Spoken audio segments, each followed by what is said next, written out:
রোজা রাখা অবস্থায় দাঁত ব্রাশ করা যাবে কিনা এটি কমন একটি প্রশ্ন অনেকে করে থাকেন।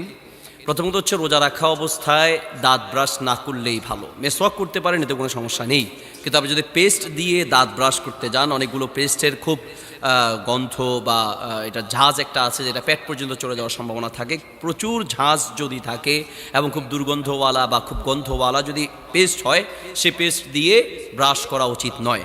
বাকি যদি একান্তই কেউ প্রয়োজন মনে করেন তাহলে নর্মাল কোনো পেস্ট দিয়ে ব্রাশ করা যেতে পারে, এতে রোজা ভাঙবে না। কিন্তু কোনো ক্রমেই উচিত নয় যে রোজা রাখা অবস্থায় আপনি বেশি বেশি ব্রাশ করবেন। ব্রাশ করার দরকার হলে সাহারি খাওয়ার পরে আপনি ব্রাশ করে নিতে পারেন, শবে সাদেকের আগেই। এরপরে মেসওয়াক যদি প্রয়োজন হয় আমরা মেসওয়াক করতে পারি। আপনি মেসওয়াক করলে কোনো সমস্যা নেই, রোজা রাখা অবস্থায় মেসওয়াক করা যেতে পারে।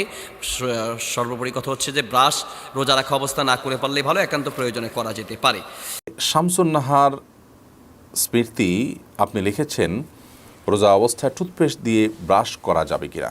টুথপেস্ট বা মাজন ইত্যাদি দিয়ে, পাউডার ইত্যাদি দিয়ে দাঁত ব্রাশ করা যাবে কিনা এ বিষয়ে আমাদের দেশের ওলামায়ে কেরাম বলে থাকেন এটি মাকরুহ এবং অপছন্দনীয়। রোজা হয়ে যাবে, কিন্তু একান্ত প্রয়োজন ছাড়া আপনি এটি মুখে ব্যবহার করার ফলে আপনার থুতুর সাথে অপ্রয়োজনে কিছু জিনিস আপনার পেটে যাচ্ছে, সেটা পরিমাণে কম হলেও।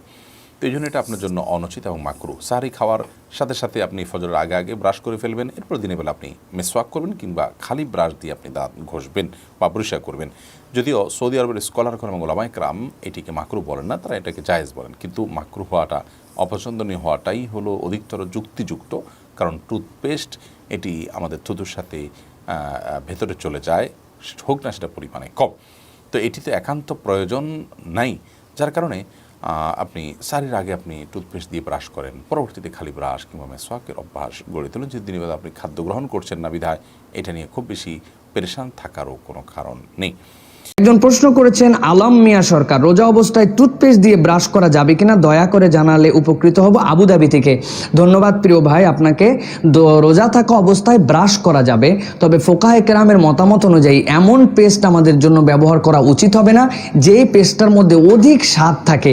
আপনি বুঝতে পারেন এটার মিষ্টতা কেমন, এটার ঝাঁজ কেমন, যেটা আমার গলার মধ্যে অনুভূত হয়, মুখ কুলি করার পর আমার মুখের মধ্যে সেরকম একটা স্বাদ লেগে থাকে। এই জন্য তারা বলছেন এটা কারাহা তথা মাকরু। তবে কেউ যদি হালকা পেস্ট, যেটার গন্ধ স্বাদ হালকা, এরকম কিছু দিয়ে টুথপেস্ট ব্যবহার করেন, তাহলে এক্ষেত্রে তার রোজার কোনো ক্ষতি হবে না। তবে সবচেয়ে সুন্দর পদ্ধতি হচ্ছে আমরা ব্রাশ করলাম, আমরা পেস্ট রাখলাম না, আমরা মেসওয়াক করলাম, যেটাতে আমরা এই সময়টুকুতে আমরা ব্রাশ বা এর জন্য আমরা কোনো টুথপেস্ট ব্যবহার করব না। এক্ষেত্রে আমরা অনেকে মনে করি রোজা থেকে তো আমাদের মুখ দিয়ে একটা স্মেল আসে, আমাদের একটা গন্ধ আসে, যেটা অনেকের কাছে আমাদের অনেক ক্ষেত্রে মনে হতে পারে দুর্গন্ধ, কিন্তু এটারও একটা কিন্তু আল্লাহ রাব্বুল আলামিনের কাছে দাম আছে, সেটা আমাদের জন্য খুব বেশি খারাপ না। এর জন্য আমরা নর্মালি ব্রাশ করতে পারি। তবে কেউ যদি বাধ্য হন যে তার অত্যধিক দুর্গন্ধ লাগছে, সেই ক্ষেত্রে তিনি যদি টুথপেস্ট দিয়ে ব্রাশ করেও ফেলেন, তাহলে তার রোজার কোনো ক্ষতি হবে না। বলেছেন যে ব্রাশ করলে রোজা ভাঙবে কিনা। যেহেতু রোজা একেবারে সিয়াম, রমাদান মাস একেবারে অত্যাসন্ন, এই কারণে হয়তো এই বিষয়গুলো খুব প্রাসঙ্গিক হয়েছে।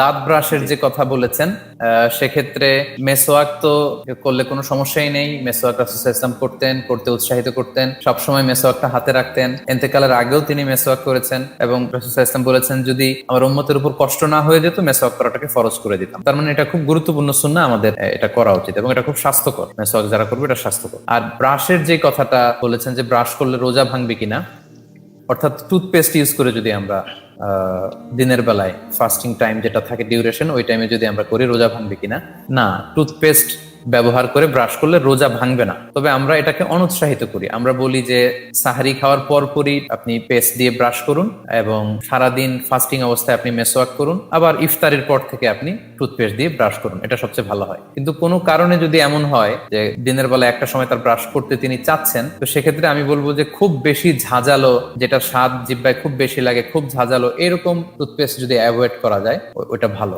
আর রোজা অবস্থায় একটা সারাদিন ফাস্টিং এর কারণে একটা ব্যাড অর্ডার আসে, ব্যাড স্মেল আসে, এটা অতটা খারাপ না। ইসলামিক দৃষ্টিকোণ থেকে ফাস্টিং এর কারণে তো একটা দুর্গন্ধ আসবে, তবে সেটা হচ্ছে মেসওয়াক করার পরে। সারাদিন মেসওয়াক করার পরেও দেখা যাবে যে একটা কেউ কারো খুব কাছে যদি সোশ্যাল ডিস্টেন্সিং না রেখে কাছাকাছি কথা বলে বসে কোনো মিটিং এ, তখন হয়তো এটা ফিল হতে পারে। তো সেক্ষেত্রে হাদিসে এসেছে যে এটা আল্লাহ তাআলার কাছে ওয়ালা খালুফু ফামিস সাইমি আতিয়াবু ইনদাল্লাহি মিন রিহিল মিস্ক। মিস্ক হচ্ছে আরব দেশের খুব প্রসিদ্ধ একটি পারফিউম বা একটি আতর। তো আল্লাহ তাআলার কাছে রোজাদারের মুখের এই দুর্গন্ধ এটা মিস্কের পারফিউমের চেয়ে বেশি পছন্দনীয়। তাহলে এটা কত চমৎকার একটা ঘোষণা রোজাদারদের জন্য। তো এটা নিয়ে কোনো ধরনের ইনফিরিয়রিটি কমপ্লেক্সে ভোগার সুযোগ নেই। বরং আমি বলবো যে সাহারির পরপরই পেস্ট দিয়ে ব্রাশ করুন, আবার ইফতারির পরে করুন, আর সারাদিন আপনি মেসওয়াক করুন। তবে কোনো কারণে পেস্ট দিয়ে ব্রাশ করলে এতে রোজা ভাঙবে না ইনশাআল্লাহ।